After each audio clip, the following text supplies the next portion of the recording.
자, 오늘 말씀은 마태복음 9장 1절에서 13절 말씀입니다.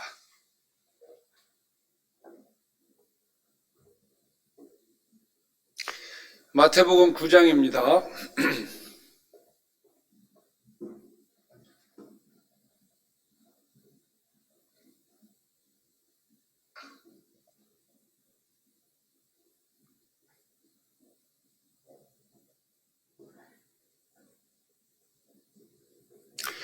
자, 우리 다 같이 한 절 한 절 교독하도록 하겠습니다. 예수께서 배에 오르사 건너가 본 동네에 이르시니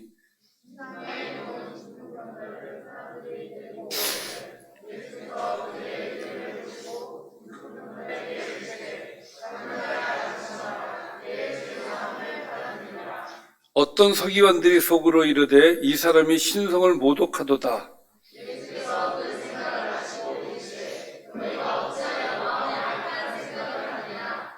내 죄사함을 받았느니라 하는 말과 일어나 걸어가라 하는 말 중에 어느 것이 쉽겠느냐?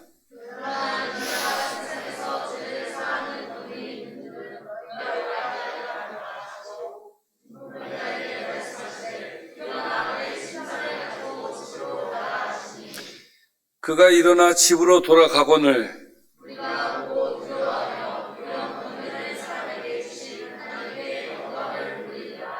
예수께서 그곳을 떠나 지나가시다가 마테라 하는 사람이 세간에 앉아 있는 것을 보시고 이르시되 나를 따르라 하시니 일어나 따르니라.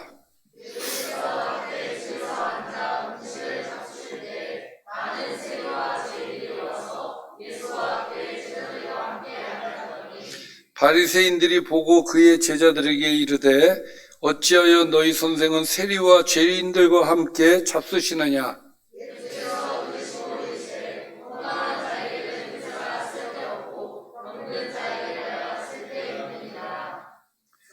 다 같이 너희는 가서 내가 긍휼을 원하노라.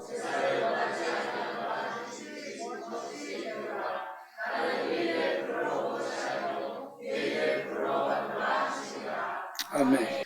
우리는 지금 마태복음을 보고 있는데 모든 책은 다 기록 목적이 다 있어요. 대상도 있고.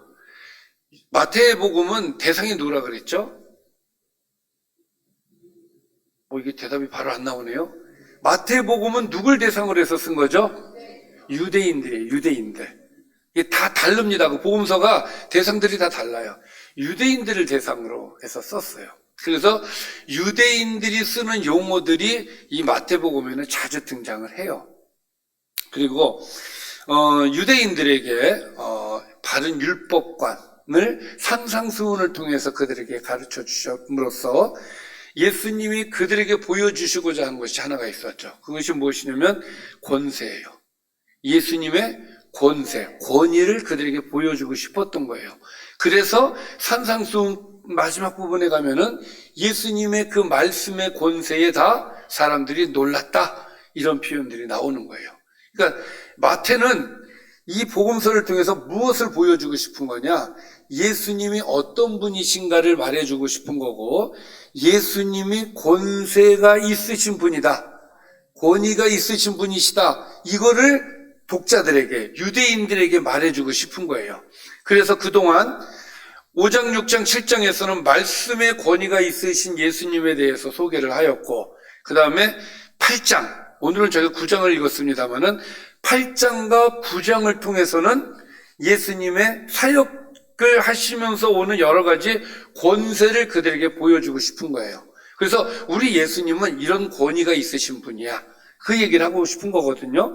그래서 사역을 보면은 나열을 쫙 해요. 예수님이 일하신 것을 나열을 쫙 합니다. 주로 권위 위주로 이야기를 해요.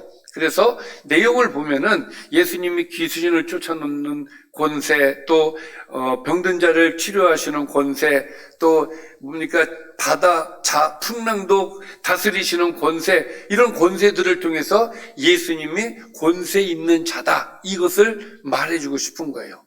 그럼 오늘도 똑같겠죠. 8장 9장이 그런 내용이라고 얘기를 하니까 오늘은 어떤 권세를 보여주느냐?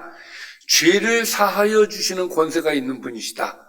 자, 이것은 8장에 나와 있는 권세하고는 좀 달라요. 죄를 사하는 권세는 누구에게만 있습니까? 하나님께만 있어요. 그래서 오늘도 말씀에 나오긴 합니다만은 예수님께서 죄 사하는 권세를 보여주시니까 신성모독이라고 딱 얘기가 바로 나오거든요. 그래서 오늘 말씀은 예수님은 죄를 사해 주시는 권세가 있으신 분이시다. 자, 그 내용을 결론부터 말씀을 드리면서 오늘 말씀 들어가도록 하겠습니다. 자, 예수께서 배에 오르사 건너가 본 동네에 이르시니 침상에 누운 중풍병자를 사람들이 데리고 오거늘. 오늘은 이제 중풍병자가 등장을 합니다.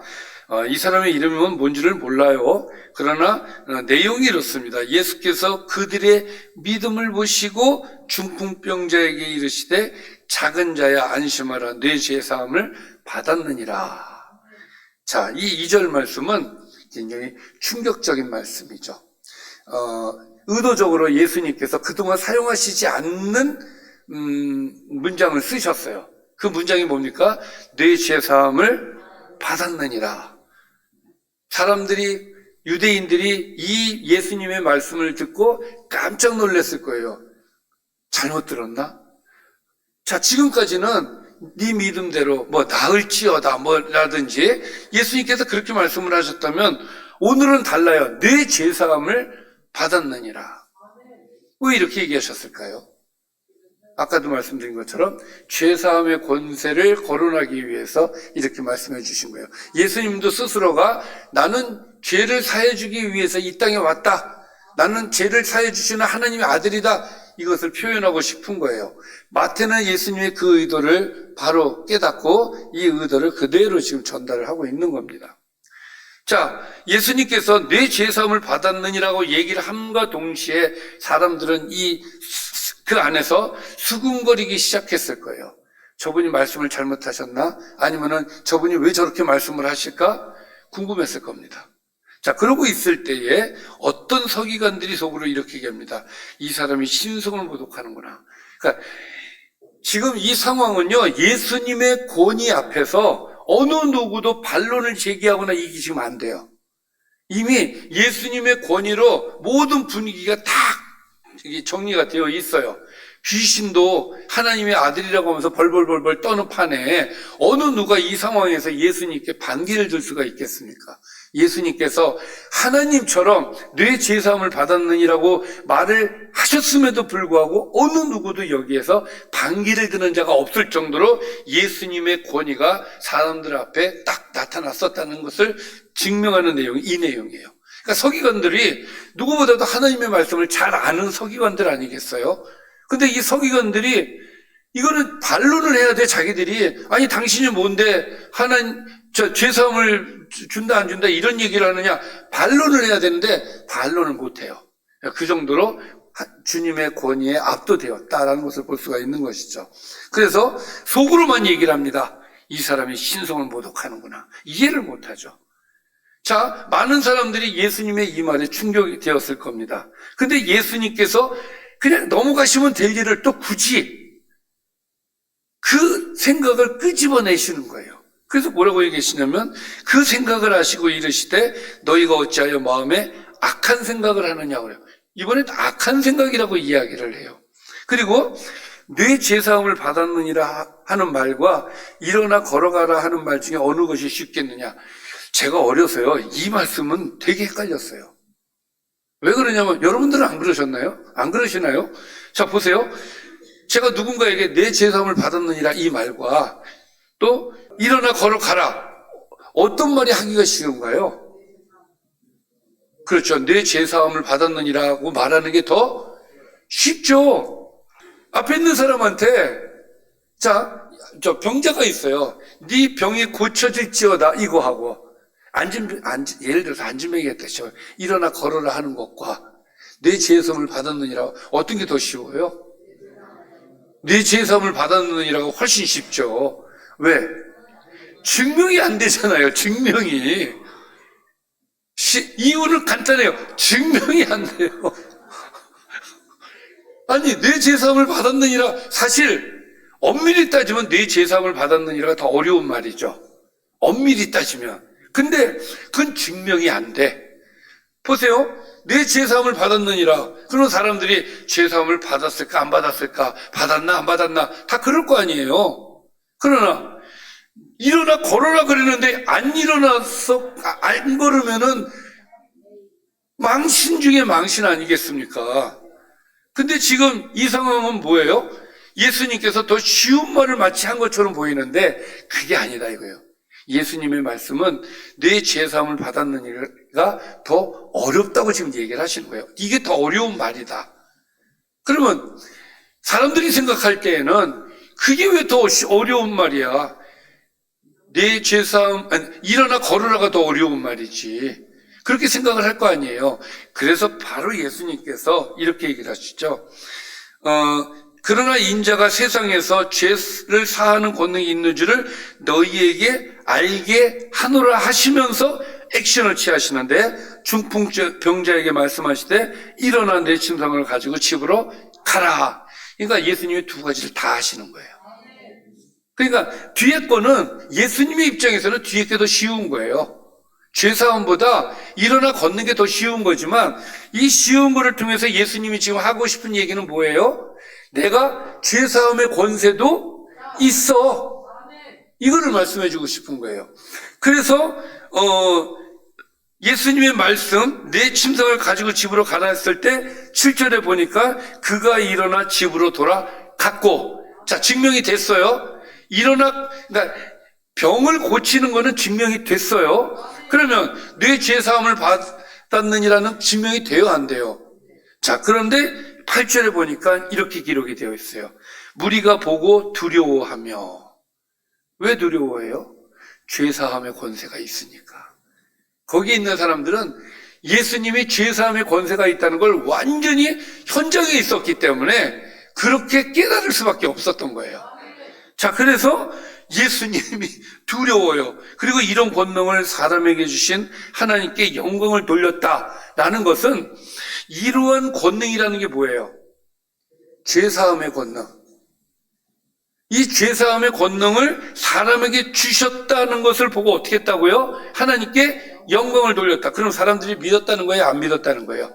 믿었다는 거죠. 이렇게 해서 예수님께서 죄사함의 권세가 있다라는 것을 많은 사람들에게 알려주시는 사건이었습니다. 자, 그리고서 뜬금없는 얘기가 나와요. 9절에 보니까 예수께서 그곳을 떠나 지나가시다가 마태라고 하는 사람이 세관에 앉아 있는 것을 보십니다. 마태는 세리예요. 여러분, 세리가 우리 입장에서 보면 세리는 뭐라고 표현하는 게 맞을까요? 죄인, 또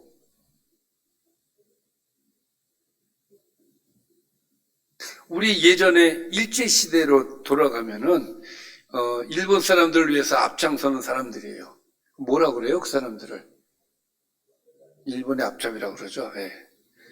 매국노라 그러죠. 매국노. 예. 그러니까 그런 소리를 들을 정도의 사람들, 그러니까 죄인의 대표 세리입니다. 마태는 세리예요. 근데 갑자기 예수님께서 세리를 부르시는 거예요. 자, 마태는 세리였어요. 유대 사회에서 배신자, 부정한 자.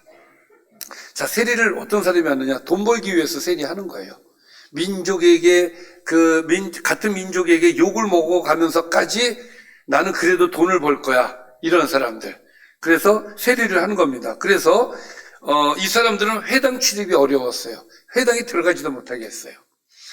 마태는 종교적으로도 도덕적으로도 사회적으로도, 어떻게 보면 예수님의 부르심의 대상이 될 수 없는 사람이에요. 그런데 예수님께서 부르신 거예요.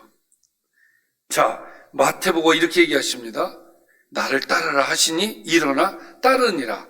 저는 이것을 예수님의 입장과 마태의 입장을, 양쪽 입장으로 보아도 사실 이해하기 어렵습니다. 일단 첫 번째, 예수님의 입장에서 보면 예수님이 죄인인 마태보고 나를 따르라, 이렇게 많은 사람들이 보는 앞에서 나를 따르라, 이 얘기가 쉬운 얘기는 아닌 거예요. 왜? 죄인이잖아요. 누가 봐도 모든 사람이 인정하는 죄인에게 나를 따르라. 이 나를 따르라는 얘기는 내 제자가 되라는 이야기거든요. 이 말이 적절합니까? 안 적절합니까? 안 적절해요. 그러면 왜 예수님은 무슨 생각을 가지시고 세리를 부르셨을까?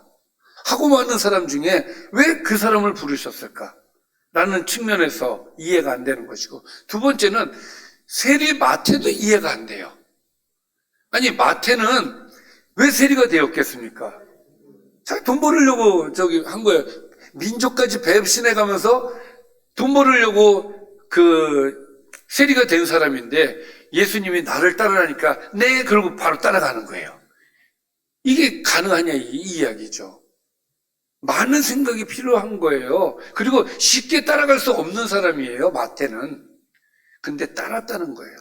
그러면 이 사건을 통해서 예수님께서 말씀하시고자 하는 내용은 또 뭐냐 이거죠.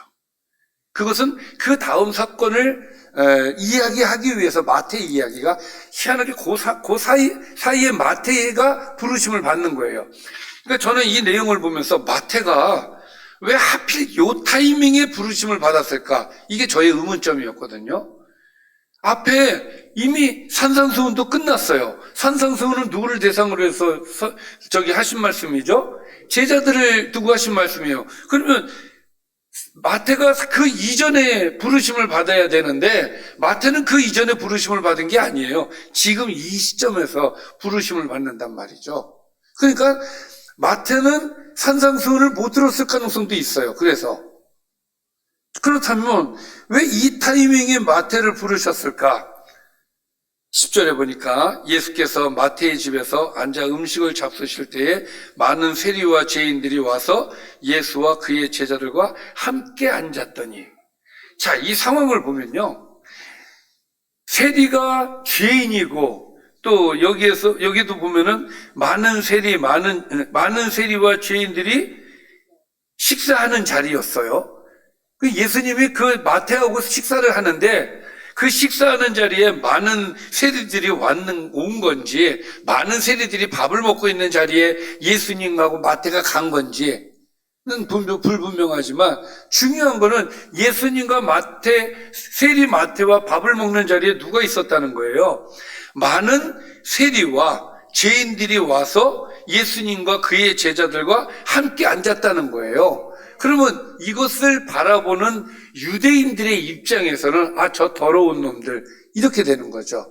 그러니까 무슨 얘기냐면 유대 사회에서 유대인들은 늘 우리는 우리 시대를 우리나라로 이야기를 하면 어떤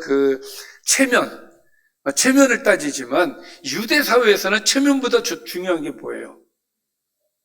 그들은 체면을 중요하게 생각하나요? 여러분, 우리나라가 체면을 중요하게 생각하죠? 예, 유대는요, 뭘 중요하게 생각할까요? 거룩을 중요하게 생각한단 말이에요. 나는 거룩한 백성이야. 그들의 문화는 거룩이에요. 우리는 체면이고. 그들은 나는 거룩한 백성이야. 근데 그 거룩한 사람이 죄인하고 밥을 먹는 게 맞아요, 안 맞아요? 안 맞는 거죠.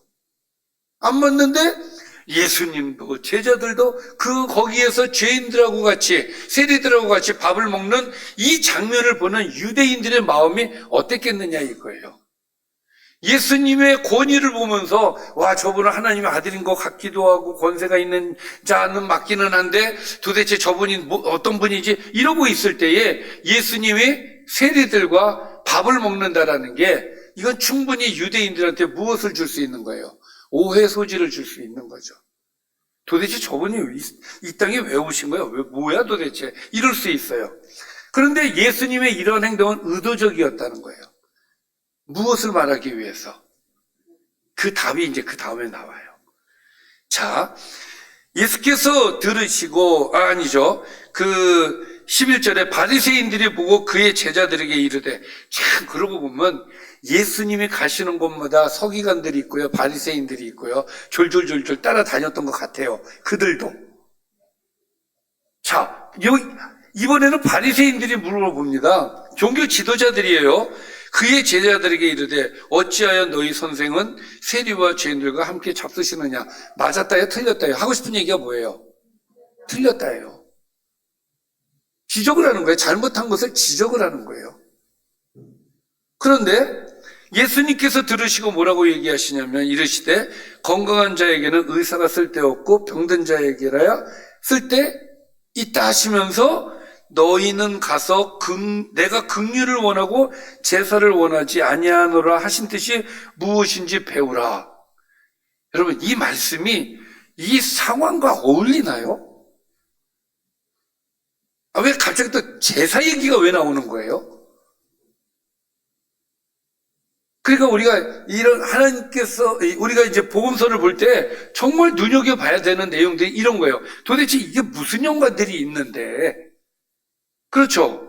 아니 지금 뜬금없이 갑자기 제사 얘기가 왜 나오냐 이거예요. 나는 긍휼을 원하고 제사를 원하지 않는다. 이게 죄인들하고 세리들하고 밥 먹는 거고 뭔 상관이며? 자 보십시오. 어찌하여 너희 선생은 세리와 죄인들과 밥을 같이 먹느냐? 여기에 대한 대답이 이게 맞습니까? 맞나요? 나는 긍휼을 원하고 제사를 원하지 아니한다. 자, 이 말씀 또한, 자, 우리 주님이 제사를 원하지 않으시는 분이신가요? 하나님이 제사를 원하지 않으시는 분이신가요? 아니란 말이에요. 근데 이 말씀을 하실 때는 이유가 있었죠. 중요한 것이 무엇이 중요하냐 이 이야기예요. 자, 산상수훈을 통해서 예수님께서 제자들에게 해주신 말씀이 뭐예요? 율법에 대한 재해석이었어요. 자, 계명을 지키는 자가 되어야 된다. 옛 계명을 지키고 새 계명을 지켜야 된다. 그 계명이 뭐예요? 사랑하라. 누구를? 형제를, 이웃을 사랑하라. 율법이 얘기하는 건 이웃을 사랑하라고 했는데 왜 사랑하지 않느냐? 그러니까 제사를 열심히 드리는 사람이 율법을 지키지 않고 계명을 지키지 않는 상태에서 율법을 지킨다면은 그 제사는 의미 있는 제사가 될 수가 없다는 것이죠. 그러니까 하나님이 받으시는 제사는 어떤 제사냐? 긍휼이 동반된 제사.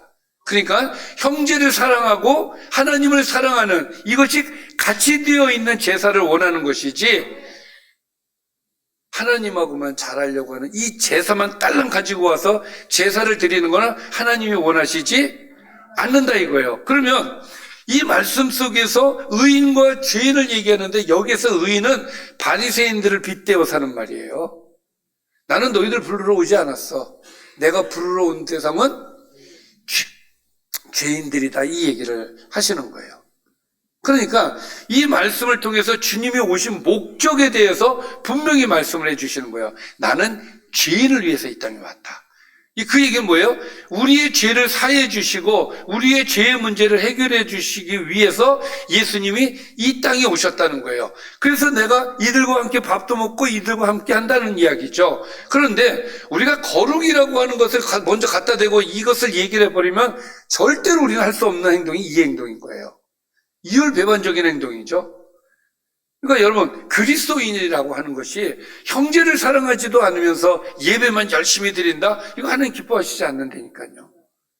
주님이 원하시는 것은 분명히 말씀하셨어요. 내 이웃부터 사랑해. 사랑하는 것부터 해. 삶 속에서, 우리의 삶의 현장에서 이웃을 사랑하는 것부터 해. 그리고 와서 예배 드려. 그러니까 세상의 한복판에서 드리는 예배, 사랑하는 예배. 사랑의 예배를 현장에서 드리고 그리고 와서 나에게 예배를 드려. 이건 주님이 원하시는 거예요. 자, 그래서 오늘 말씀을 좀 정리를 보면 이겁니다.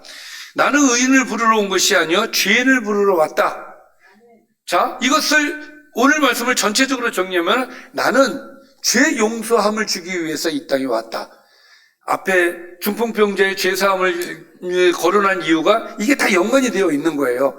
주님은 이 땅에 왜 오셨느냐? 우리의 죄를 사해 주시기 위해서 이 땅에 오셨다. 하나님의 아들로서 이 땅에 오신 것이다.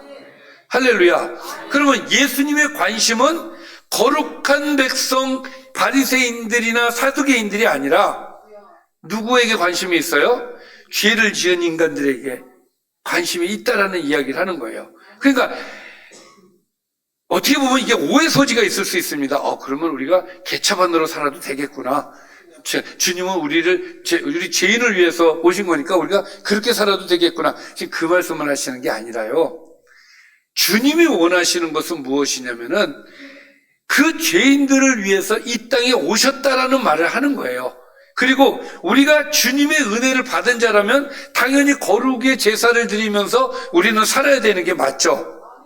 당연한 거예요. 긍휼을 베풀고 제사 드리는 것을 하나님은 원하신다, 이 말씀을 하시는 것이지, 나는 제사를 원하지 않고 긍휼을 원한다, 긍휼만 원해, 이건 아주 잘못된 신앙이란 말이에요. 그러니까 우리가 무엇을 해야 되느냐, 사랑이라고 하는 열매를 맺는 신앙의 모습도 있어야 하고, 하나님 앞에 나아가는 거룩의 모습도 같이 동반되어졌을 때 하나님이 기뻐하시는 제사로 우리를 받아주시는 것이죠. 자, 이걸 다시 다르게 얘기를 하면 이겁니다. 우리가 예수님의 은혜로 말미암아 구원을 받았어요.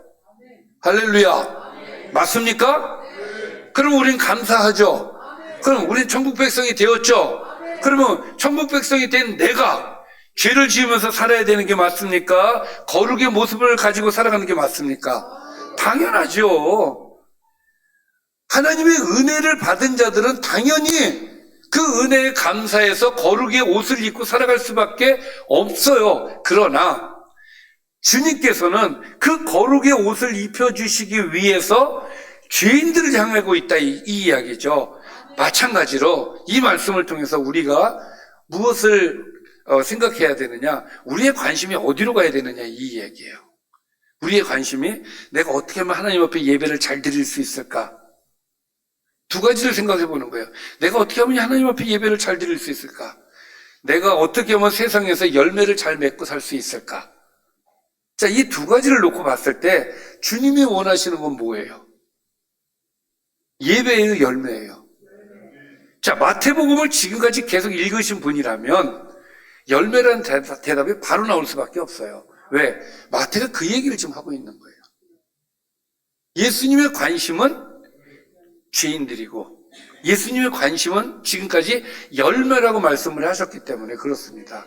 그러니까 여러분, 우리의 삶의 현장에서 죄인들에게 관심을 가져야 돼요. 그리고 그들에게 다가가서 무엇을 해야 됩니까? 복음을 전해야 돼요. 바리새인들처럼 거룩을 따지면 절대로 그 사람들에게 어떻게 우리가 그들에게 복음을 전할 수가 있겠습니까?